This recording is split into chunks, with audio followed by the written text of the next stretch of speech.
Pour mémoriser une information à long terme, ce que la plupart des gens vont faire, c'est qu'ils vont prendre des notes, ils vont résumer, ils vont essayer de comprendre, et le plus important, c'est qu'ils vont répéter cette information. Mais là, on peut se poser une question. Est-ce que la répétition de l'information est le meilleur moyen pour mémoriser à long terme? Si on se base sur la fameuse courbe de l'oubli de Ebbinghaus, on peut se dire que c'est bien et bien la meilleure méthode pour transférer les informations de sa mémoire à court terme vers sa mémoire à long terme, puisque plus vous allez les répéter, plus vous allez les mémoriser. Mais cela nous amène à une nouvelle question qui est, est-ce que c'est le seul moyen? Évidemment, en vous basant sur le titre de cette vidéo, vous savez qu'il y a 5 moyens qui permettent de transférer les informations de la mémoire à court terme vers la mémoire à long terme. Mais tout d'abord, nous devons parler de ces deux types de mémoire et quelle est la différence entre les deux, et plus important encore, comment est-ce que vous allez pouvoir transférer les informations de votre mémoire à court terme vers votre mémoire à long terme. Votre mémoire à court terme sera caractérisée par deux aspects, sa capacité de mémorisation et la durée pendant laquelle elle va stocker ces informations. Alors sa capacité, elle est limitée à 7 éléments. Vous pouvez mémoriser de 5 à 9 éléments, ça va changer en fonction des personnes. Et vous ne garderez ces éléments en mémoire que pendant 20 à 30 secondes. Par exemple, si je vous demande de mémoriser cette séquence de chiffres, vous allez devoir la répéter encore et encore et encore. Et si vous arrêtez de la répéter, eh bien vous allez l'oublier graduellement. Pour la garder en mémoire pendant très longtemps, vous devez continuer à la répéter. Alors, petite astuce pour la mémoriser rapidement, vous avez tout simplement qu'à diviser la séquence de chiffres en 3 parties. Elle sera beaucoup plus facile à mémoriser de cette façon. Voyons maintenant la différence entre votre mémoire à court terme et votre mémoire à long terme, qui a une capacité quasiment illimitée de stockage d'informations pour une durée indéfinie. Et la répétition est une des nombreuses méthodes qui va vous permettre de transférer l'information de votre mémoire à court terme vers votre mémoire à long terme. Par exemple, pour mémoriser ce numéro de téléphone, tout ce que vous allez faire, c'est le répéter plusieurs fois et éventuellement, il va finir par être stocké dans votre mémoire à long terme. Mais je sais que vous avez déjà testé la répétition et que vous savez que c'est non seulement pas très efficace, mais aussi très frustrant. C'est pour ça qu'il y a d'autres moyens, et le deuxième qui est le plus facile, c'est l'association. Alors qu'est-ce que ça veut dire l'association? C'est que vous allez associer une information que vous voulez apprendre à une information que vous avez déjà apprise, c'est-à-dire qui se trouve déjà dans votre mémoire à long terme. Le fait d'associer deux informations ensemble va permettre de les mémoriser rapidement. Alors laissez-moi vous donner un exemple tout simple. Si je vous demande de mémoriser les outils que vous voyez sur cette image, c'est quelque chose que vous pouvez faire facilement.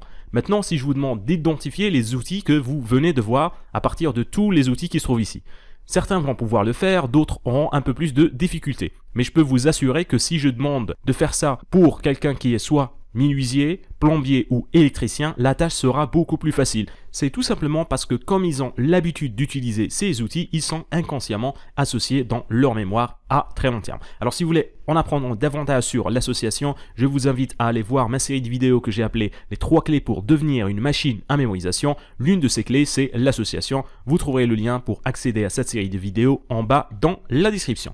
Passons maintenant au troisième moyen qui est la compréhension. Alors là, je vous apprends rien. Si vous comprenez quelque chose, vous allez pouvoir le mémoriser rapidement et le transférer vers votre mémoire à long terme de façon beaucoup plus facile. Si vous voulez apprendre une nouvelle langue, le mieux serait de comprendre les bases de cette langue. Après, il sera facile de la maîtriser. Ou pour une personne qui maîtrise les mathématiques, ça sera très facile pour elle de maîtriser d'autres sujets comme la physique, la chimie ou les statistiques. La compréhension peut être transférée d'un sujet à un autre.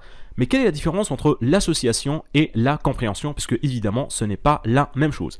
L'association peut être créée de façon artificielle. Et je vous donne un exemple tout simple. Par exemple, si vous voulez apprendre à mémoriser les chiffres de façon rapide, vous avez tout simplement à créer des associations entre les chiffres et des personnages. Pour moi, 77, c'est le personnage Steven Spielberg. Parce que pour moi, le 7 est associé à la lettre S. 77, ça fait SS. SS, ça me fait penser à Steven Spielberg. Alors, c'est un moyen mémotechnique pour mémoriser les chiffres. On va en parler plus en détail dans une prochaine vidéo. Et tout ce que je vous apprends dans cette chaîne, c'est des associations. Quand je vous dis de prendre une information et la convertir en image, vous êtes en train d'associer l'information à cette image pour pouvoir la mémoriser facilement et surtout, tout le sujet de notre vidéo, la transférer vers votre mémoire à long terme. Alors que la compréhension, eh bien pour comprendre un sujet, vous ne pouvez pas créer une compréhension artificielle. Vous devez vous asseoir, faire un effort pour bien comprendre votre sujet. Bien que là, il existe quelques astuces pour y arriver facilement. J'en parle dans cette vidéo que vous pouvez aller voir en cliquant sur le lien qui s'affiche dans votre écran. Cela va nous amener à notre quatrième moyen pour mémoriser les informations à long terme qui est l'intérêt. Si je vous demande de mémoriser des informations sur la biologie de développement et que ce n'est pas un sujet qui vous intéresse, vous n'allez pas pouvoir le faire facilement. L'intérêt, c'est tout simplement votre cerveau qui choisit les informations qui vont l'intéresser pour les mémoriser rapidement et qui va éliminer toutes les autres. C'est pour ça que les enfants ont généralement plus de facilité à apprendre de nouvelles choses parce qu'ils sont naturellement plus intéressés que les adultes. En lien avec l'intérêt, nous avons l'impact émotionnel. Alors là, c'est très simple à comprendre. Si le sujet que vous êtes en train d'apprendre vous démotive, ne vous intéresse pas et vous ennuie, vous n'allez jamais pouvoir le mémoriser et le comprendre facilement. Ça, c'est très simple. Et ça explique aussi pourquoi il est plus facile de mémoriser des informations que vous aurez apprises en regardant un documentaire bien réalisé sur une certaine époque ou une certaine guerre que ce que vous allez mémoriser en lisant un livre écrit à ce sujet. Le documentaire, s'il est bien fait, va éveiller des émotions et sensations en vous qui vont faciliter la mémorisation. Maintenant, quand on parle de l'impact émotionnel, on va aussi parler d'autres états émotionnels. Et là, il y a deux points importants à comprendre. La congruence émotionnelle, ça veut dire que quand vous êtes déprimé, vous allez plus facilement vous rappeler d'événements qui sont tristes et négatifs. Et le deuxième, c'est la dépendance émotionnelle. Ça veut tout simplement dire qu'il sera plus facile pour vous de retrouver une information si vous arrivez à revenir à l'état émotionnel dans lequel vous étiez quand vous l'aviez mémorisé. Alors, je vais m'arrêter là pour les émotions parce que c'est un sujet qui va demander une vidéo spéciale vu que c'est un sujet extrêmement complexe.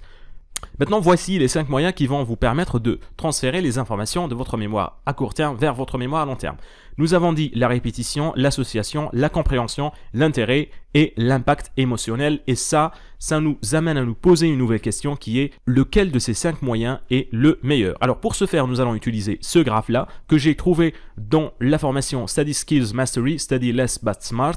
Et normalement, il est attribué à ce monsieur Gunther Kasten. Alors j'ai fait une petite recherche dans ses livres. Malheureusement, tous ces livres sont écrits en allemand, ce qui fait que je ne peux pas vous dire de façon exacte est-ce que c'est lui qui a mis au point ce graphe. Mais comme il est 7 fois champion de mémoire en Allemagne, je pense que ça a plus ou moins de sens. Dans ce graphe, vous avez le pourcentage de mémorisation qui sont les différentes lignes que vous voyez ici. Alors ça c'est 100%, ça c'est 0%, ça veut dire que la ligne rouge ici, c'est des personnes qui ont réussi à garder en mémoire les informations qu'ils ont mémorisées puisque c'est un graphe en fonction du temps. Alors la ligne rouge, c'est la capacité motrice. Ça veut tout simplement dire quand vous apprenez à faire du vélo, à nager, à jouer de la guitare ou du piano ou n'importe quelle autre capacité motrice, eh bien, quand vous allez apprendre cette capacité, elle sera transférée vers votre mémoire à long terme et vous n'allez pas l'oublier rapidement. Ce qui est en bleu ici, c'est la compréhension. Vous voyez que quand vous comprenez un sujet, vous allez le garder en mémoire pendant très longtemps. C'est une expérience que nous avons tous faite. Une fois que vous réussissez à comprendre quelque chose, il vous sera très difficile de l'oublier. Ce qui est envers, c'est l'association. Alors, on peut voir qu'il y a une certaine différence entre la compréhension et l'association dans le pourcentage d'informations qui vont être mémorisées, ce qui est assez normal comme j'ai expliqué parce que l'association peut être créée de façon assez artificielle alors que pour la compréhension, il faut faire un sacré effort pour comprendre un sujet. Et vous pouvez deviner quelle est la dernière ligne, c'est évidemment la répétition. La répétition, vous l'avez testé, vous en avez fait l'expérience, c'est pas quelque chose qui permet de transférer les informations vers votre mémoire à long terme très rapidement. Maintenant, dans ce graphe, les deux autres éléments qui ne sont pas exprimés sont l'intérêt et l'impact émotionnel. Évidemment, comme ce sont des mesures subjectives, on va avoir des difficultés à les quantifier. Pour résumer, il y a 5 moyens qui vous permettent de mémoriser les informations à long terme. La répétition est la pire d'entre elles, ce qui veut dire que vous devez apprendre à jouer sur l'association, la compréhension, essayer de trouver un intérêt pour le sujet que vous êtes en train d'apprendre et jouer un peu sur l'impact émotionnel. Encore une fois, je vous invite à aller regarder ma série de vidéos sur comment créer des associations entre les informations. Vous trouverez le lien en bas dans la description. Cela nous amène à la fin de cette vidéo. Comme toujours, n'oubliez pas de me laisser vos avis et commentaires. Abonnez-vous à la chaîne si ce n'est pas encore fait. Partagez cette vidéo avec vos amis si vous pensez qu'elle peut leur être utile. Laissez un pouce bleu et on va se retrouver très prochainement pour de nouveaux conseils sur la mémoire et les techniques de mémorisation.